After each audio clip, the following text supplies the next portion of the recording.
कबूतर का जोड़ा और शिकारी। पहले सब्सक्राइब करें फिर सुने। एक निर्जन स्थान में एक व्याध रहता था। उसके परिजनों और सगी संबंधियों ने उसका त्याग कर दिया था। वे उसकी जीव हत्या के कार्य से अप्रसन्न थे। उन्होंने उससे कई बार जीव हत्या का त्याग करने की प्रार्थना की, किंतु व्याध नहीं माना। अंततः वे सब उससे दूर हो गए। व्याध को शिकार में बड़ा आनंद आता था। वो अपना अधिकांश समय पशु पक्षियों की शिकार में व्यतीत किया करता था। दिन भर वो जाल और लाठी लेकर वन में भटकता रहता था। वो दिन पर दिन निर्दयी और क्रूर होता जा रहा था। एक दिन उसने जाल बिछाकर एक कबूतरी को फांस लिया। उसे लेकर प्रसन्नता पूर्वक वो अपने घर की ओर प्रस्थान करने लगा कि बीच रास्ते में बादल घिराए और वर्षा होने लगी। वर्षा के जल से व्याध पुनर्तः भीग गया। वो सर्दी से ठिठुरने लगा। वो वर्षा से बचने के लिए आश्रय ढूंढने लगा। कुछ ही दूर पर उसे पीपल का वृक्ष दिखाई पड़ा।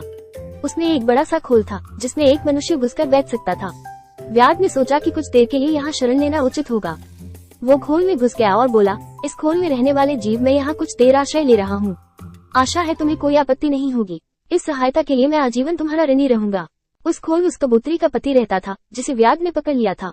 वो अपने पत्नी के बिछड़ जाने के कारण दुखी था और विलाप कर रहा था। कबूतरी ने जब स्वयं के प्रति अपने पति का प्रेम देखा तो भावुक हो गई। वो मन ही मन सोचने लगी कि मैं कितनी भाग्यशाली हूँ जो मुझे इस जीवन में ऐसा प्रेम करने वाला पति मिला। इन्हें पाकर मेरा जीवन धन्य हो गया।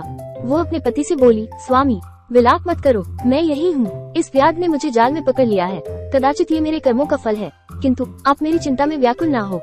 अपना कर्तव्य निभाते हुए शरण में आए अतिथि की सेवा सत्कार करो, अन्यथा तुम पाप के भागी बनोगे।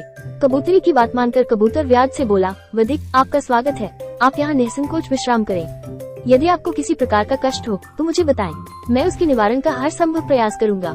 व्याध बोला, मैं वर्षा के जल में भीग गया हुआ, मुझे ठंड लग रही है, कुछ ताप की व्यवस्था कर दो। कबूतर ने लकड़ियाँ जमा की और उसे जला दिया। अतिथि आग सेंकने लगा और उसकी ठंड दूर हो गई। फिर कबूतर ने सोचा कि अतिथि अवश्य भूखा होगा, मुझे इसके लिए भोजन की व्यवस्था करनी चाहिए। किंतु उस समय उसके पास अन्न का एक दाना नहीं था। वो विचार करने लगा कि क्या करूं कि अतिथि की भूख शांत कर सकूं। कुछ देर विचार करने के बाद उसने निर्णय लिया कि अब तो कबूतरी भी मेरे साथ नहीं है, मैं जीवित रहकर क्या करूंगा। मुझे अपने ही शरीर त्याग कर व्याध का भोजन बन जाना चाहिए। ये सोचकर वो आग में कूद गया।